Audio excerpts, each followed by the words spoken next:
6, versets 7 à 10. Ne vous y trompez pas, on ne se moque pas de Dieu, car ce que l'on sème, on le récolte. Qui sème dans la chair, récoltera dans la chair la corruption. Qui sème dans l'esprit, récoltera de l'esprit la vie éternelle. Ne nous laissons pas faire, ne nous lassons pas de faire le bien. En son temps viendra la récolte. Si nous ne nous relâchons pas, ainsi donc, tant que nous en avons l'occasion, pratiquons le bien à l'égard de tous et surtout de nos frères dans la foi. Parole du Seigneur.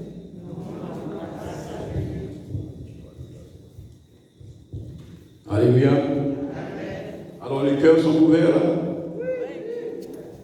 Hein? Il y a une dame qui a dit qu'elle était malade, alors vas-y, va être malade, ça y est.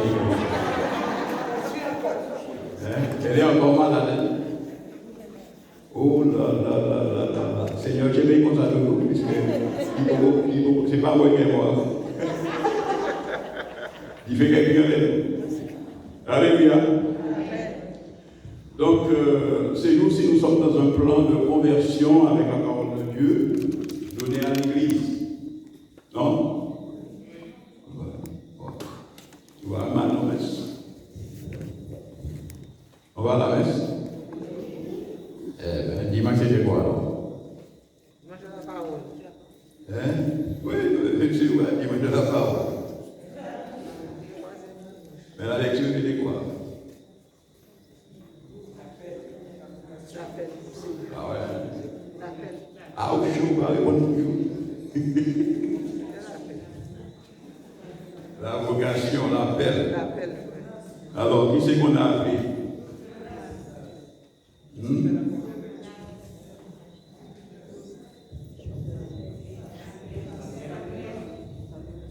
Non, Samuel, c'est plutôt l'évangile.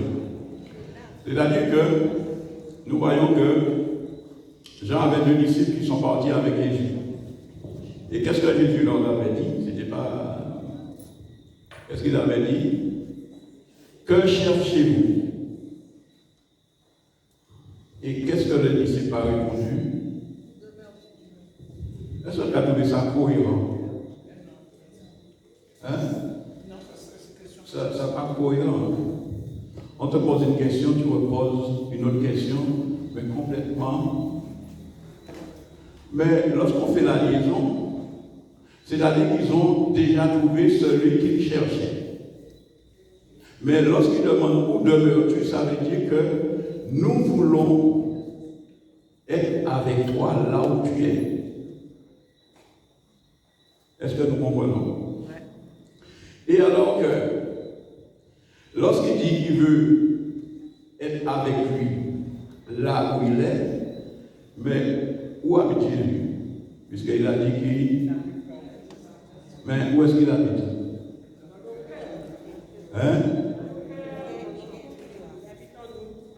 Il habite nous partout. Il y a des nuances.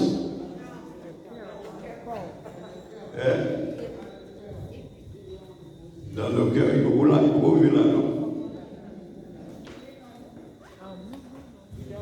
Vous voyez? Le problème, c'est que nous ne voulons pas rester dans la simplicité. Où habite Jésus? Jésus habite chez sa maman. Hein? Et ça nous démontre quoi? C'est-à-dire que lorsque nous cherchons Jésus, nous le cherchons chez sa mère. Donc, nous allons le trouver chez sa mère.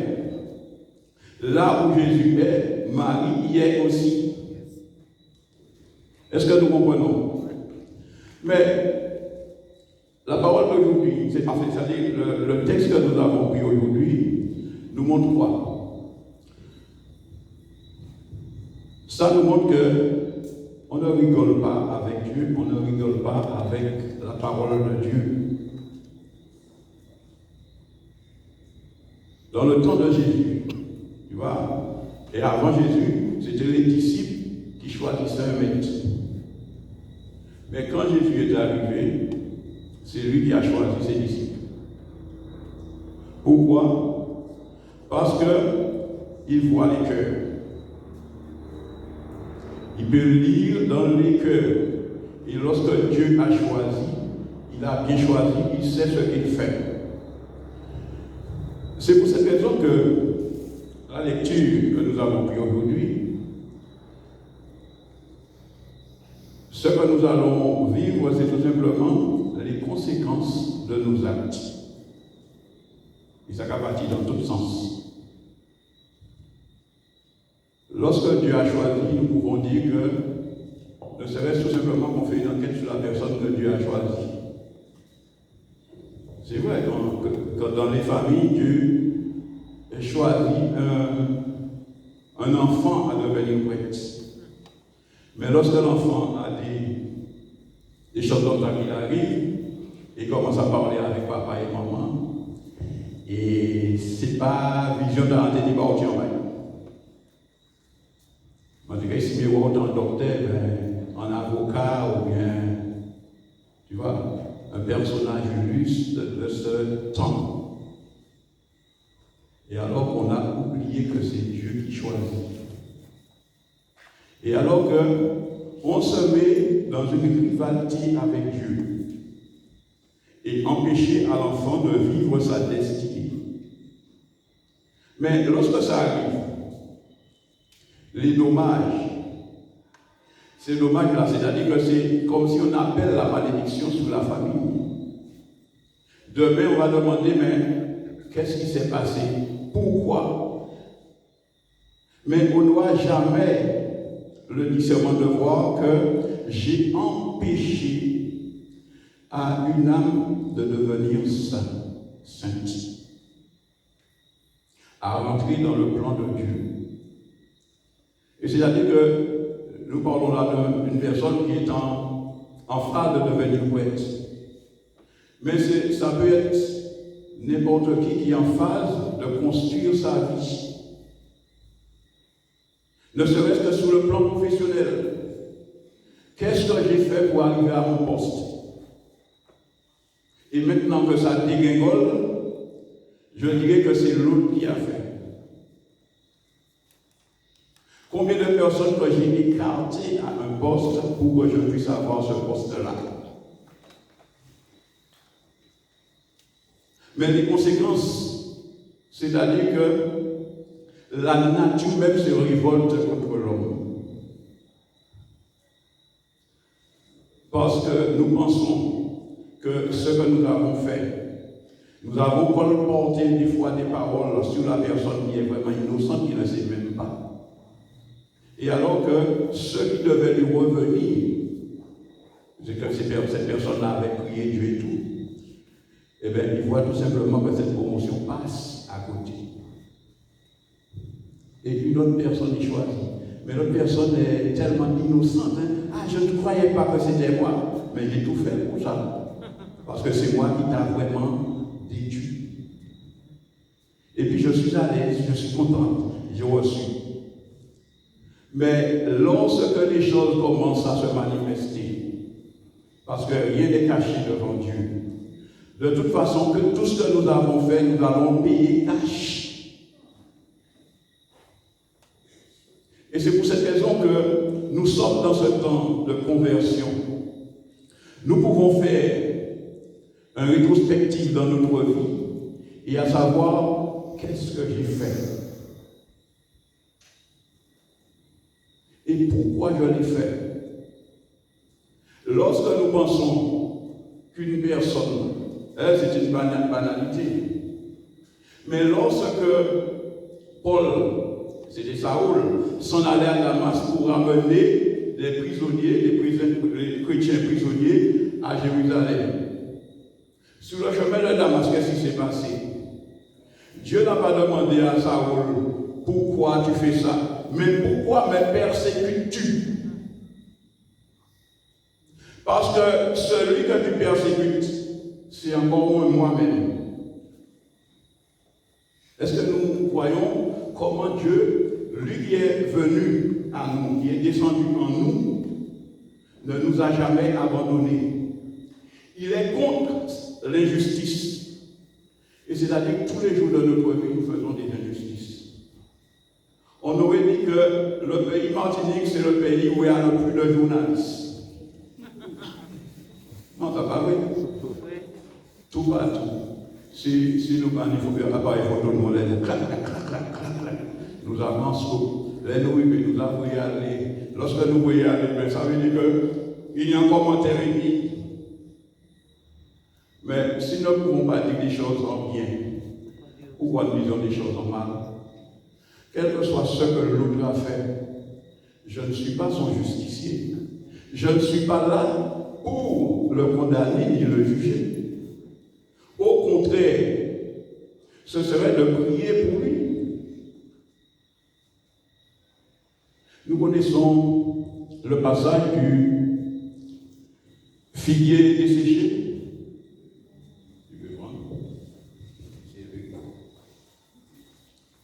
Luc 6 à 9.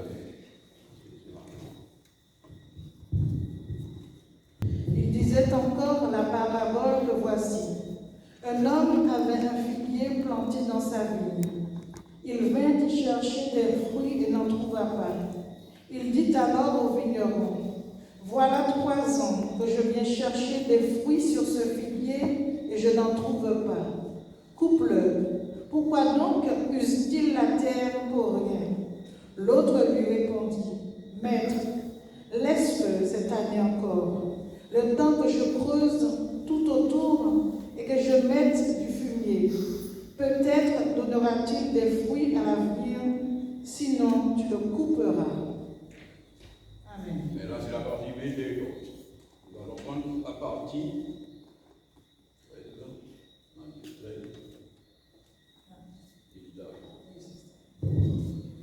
Matthieu 21, 18 à 22. Comme il rentrait en ville de bon matin, il eut faim. Voyant un figuier près du chemin, il s'en approcha, mais n'y trouva rien que des feuilles. Il lui dit alors, « Jamais plus tu ne porteras de fruits. » Et à l'instant même, le figuier devint sec. À cette vue, les disciples dirent, tout étonnés, « Comment en un instant le figuier est-il devenu sec ?» Jésus lui répondit, leur répondit, « En vérité, je vous le dis, si vous avez une foi qui n'hésite point, non seulement vous ferez ce que je viens de faire au figuier, mais même si vous dites à cette montagne, soulève-toi et jette-toi dans la mer, cela se fera. » Amen. Amen. Nous avons les 2 paraboles du figuier. Je ne sais pas si vous avez pu noter, parce que bon, des fois, ce n'est pas nécessaire de noter. Ce n'est pas nécessaire de noter. On consomme. Amen. Bien. Mais si Jésus a pris cette parabole, c'est pour nous dire quelque chose. Le figuier, c'est-à-dire que c'est de ne pas voir le figuier, l'arbre qui porte des fruits, et alors que cet arbre avait aussi sa saison. Mais le figuier est présenté comme l'homme. L'homme. Dieu vient de un moment donné voir où sont les fruits. Parce que, étant donné qu'il a semé, mais il vient de un moment donné pour la récolte, il vient de voir, mais qu'est-ce que tu as porté comme fruit? Qu'est-ce que nous portons comme fruit? Parce que tous les jours, nous sommes en surabondance. Nous avons l'Eucharistie tous les jours. Et le dimanche, c'est le jour du Seigneur, c'est-à-dire qu'il n'y a pas un jour dans la semaine que nous n'avons pas l'Eucharistie. Ça veut dire que nous sommes toujours à la source. Mais qu'est-ce que ça nous rapporte? Parce que porter du fruit, on ne porte pas du fruit pour soi-même. L'arbre ne mange pas de son fruit. Mais lorsqu'il porte du fruit, c'est pour que les autres puissent s'en satisfaire. Est-ce que nous comprenons? Oui. Mais si Jésus vient frapper à ta porte, mais qu'est-ce que tu vas lui dire? quelle question il peut te poser et qu'est-ce que tu vas répondre. Vous savez, Satan connaît la parole mieux que nous. Et c'est pour cette raison qu'il a posé à Jésus des questions dans le désert. Et Jésus a répondu tout simplement par la parole de Dieu. Il a été dit que. Il a été dit que.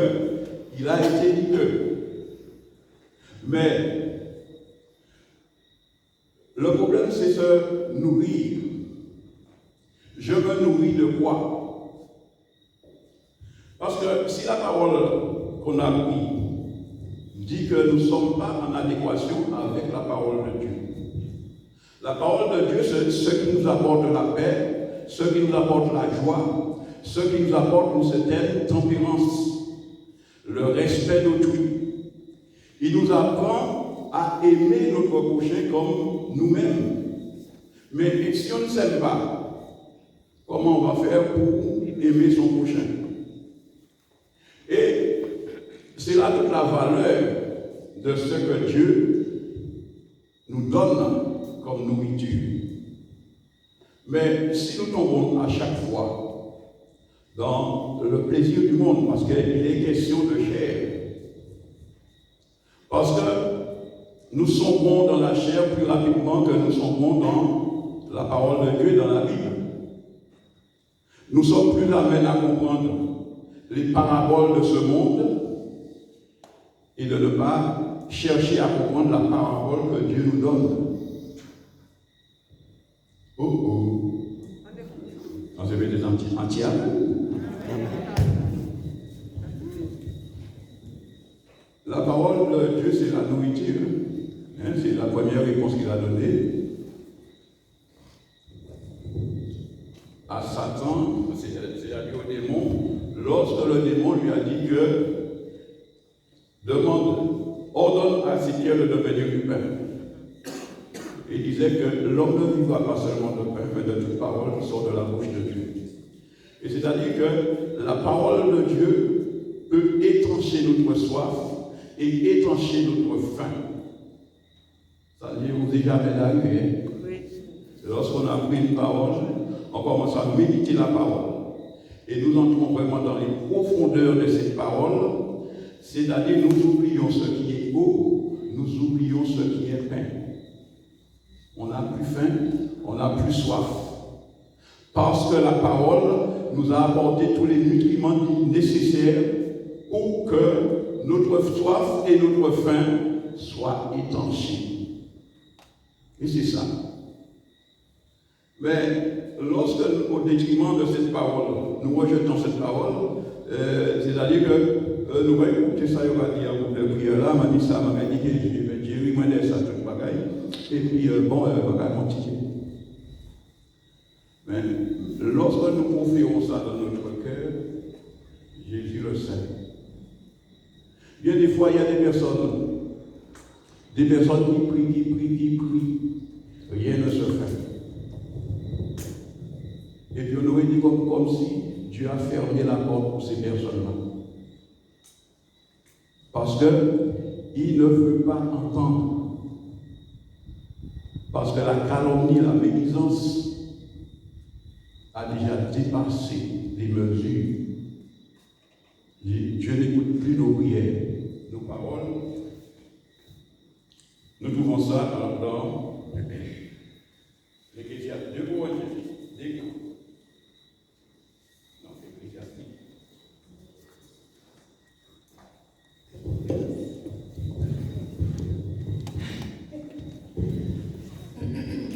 Quand vous étendez les mains, je détourne les yeux. Vous avez beau multiplier les prières, moi je n'écoute pas. Vos mains sont pleines de sang. Lavez-vous, purifiez-vous. Ôtez de ma vue vos actions perverses. Cessez de faire le mal, apprenez à faire le bien. Recherchez le droit, redressez le violent. Faites droit à l'orphelin, plaidez pour la veuve. Amen. Alléluia. Vous voyez, on peut multiplier les prières, le Seigneur n'entend pas. Et ça veut dire que nous savons ce que nous avons fait. Il y a des fois, on ne peut pas se réveiller à 5h du matin pour aller à la messe. Mais nous allons faire de la même façon que Nicodème. Côté 3h du matin, nous allons lever pour nous aller cueillir. À propos de nous. De toute façon, si ça arrive, nous payons ça. Et si c'est une bonne nouvelle, pourquoi nous ne pas l'annoncer? Si c'est une bonne nouvelle, lorsque nous levons à 3h du matin, nous ne pouvons même prendre la tête parce que nous parlons du monde. Ouais, nous. Mais étant donné que tout le monde est masqué, à présent, tout le monde peut aller. Nous, puisque nous masqués. Nous allons faire un travail, des fois pour détruire le monde. Ça veut dire que nous sommes en train de réaliser l'œuvre de Satan. Et c'est-à-dire qu'en faisant cela, nos mains sont remplies de sang. Parce que nous ne pouvons pas comprendre les conséquences de ce que nous faisons. Nous ne pouvons pas nous déposer à la croisée parce que nous les avons fait nous marcher. Mais combien de monde qui passe en ligne? Combien de monde qui, à cause de ça, fait accident? Combien de monde qui, à cause de ça, verse sang? Est-ce que nous savons? Mais pour nous, affaires, nous va marcher bien pressé toutes. Mais on a oublié, mais Dieu n'oublie pas. Même l'esprit que tu as évoqué n'oublie pas non plus. Et c'est-à-dire que nous avons une dette. Et cette dette nous prive de cette relation que nous avons avec Dieu. Et quand bien même que nous pouvons l'appeler, parce que les bails qui fait quasiment les nous, c'est vers mon Dieu nous va vivre. Les bons Dieu vivent les choses, ça il ne fait pas faire, parce qu'ils gardent tout simplement un acte de pénitence. Et pourtant, qu'est-ce que nous faisons pas de comme belle prière? Dans l'église, la belle prière à monter, tout quartier modèle de bagages. Mais le cœur, tu vois, la parole nous dit, de leurs lèvres, ils m'invoquent, mais leurs cœurs sont loin de moi. Et c'est-à-dire que ce que Jésus veut, c'est le cœur de l'homme. Il veut que le cœur change. Mais Dieu a mis toutes les dispositions pour que nos cœurs changent. Pour que nous ne soyons pas épris des choses qui nous condamnent, qui nous conduisent aux ténèbres.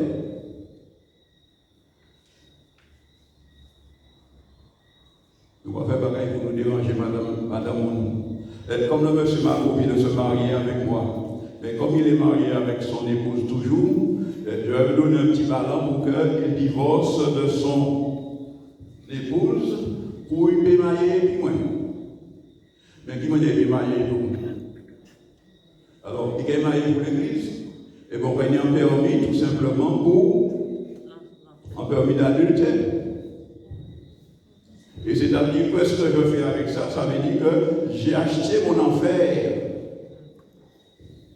Est-ce que nous va comprendre? M'acheter l'enfer moins. Parce que c'est ce homme-là que je veux, et bien comme je désire cette personne-là, quel que soit ça qui fait, il faut qu'il vienne d'avant.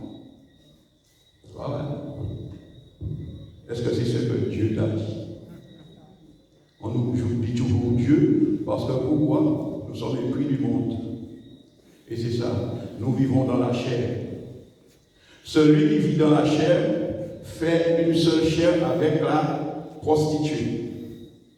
Mais celui qui vit dans l'esprit devient un même esprit avec son Seigneur, c'est-à-dire Jésus. Et ce qu'il dit, 1 Corinthiens 6, mais il faut lire tout. Et comme ça nous permet de comprendre.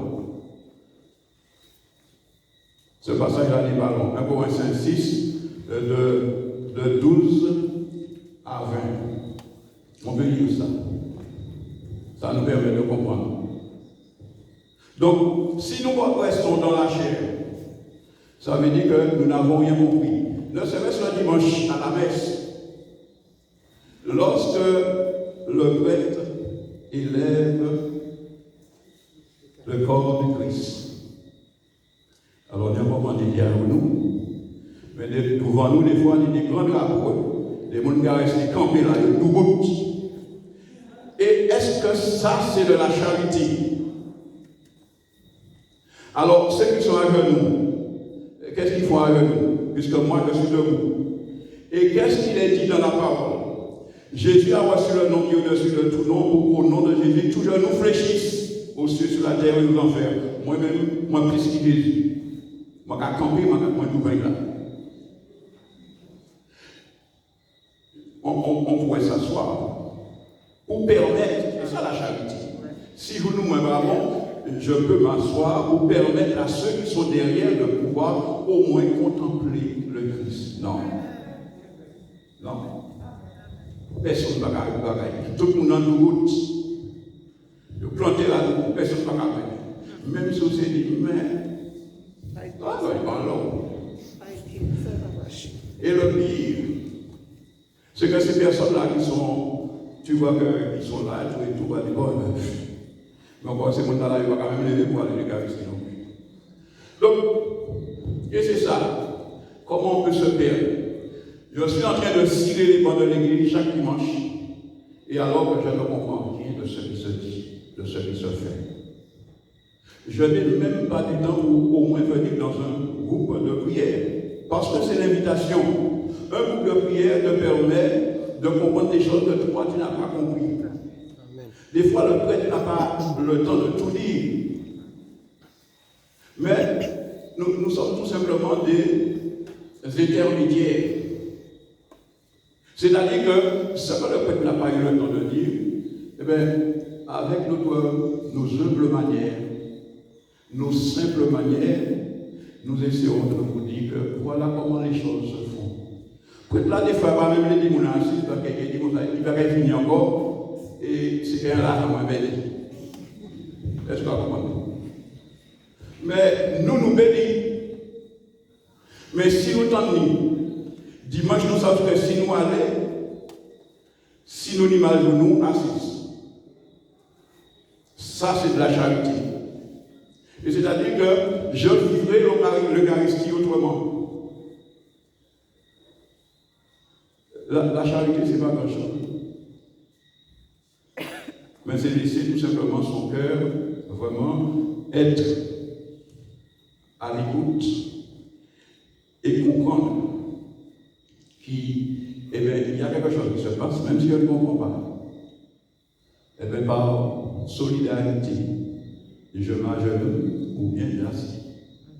Parce que je ne suis pas seul. Parce que c'est la communauté. Amen. Amen. Je me dis ça comme ça, mon ici a fait ça. J'ai dit ça comme ça. Mais des fois, il faut rappeler les choses. Parce que si on ne rappelle pas les choses vont rester toujours dans l'état. Amen. Amen. Donc, toutes ces choses, il y a des choses à bannir. Parce que dès que Jésus est venu, nous ne sommes plus dans cette vie charnelle. Mais nous sommes tous des êtres spiritualisés. Donc, ça veut dire que l'Esprit de Dieu est en nous. Étant donné que l'Esprit de Dieu est en nous, nous ne pouvons plus vivre dans la chair, mais nous pouvons vivre selon l'Esprit. Si nous vivons selon la chair, les œuvres de la chair, nous les connaissons. Et ça nous conduit à quoi? Ça nous conduit tout simplement à détruire l'autre. Ça nous conduit tout simplement à être des dieux.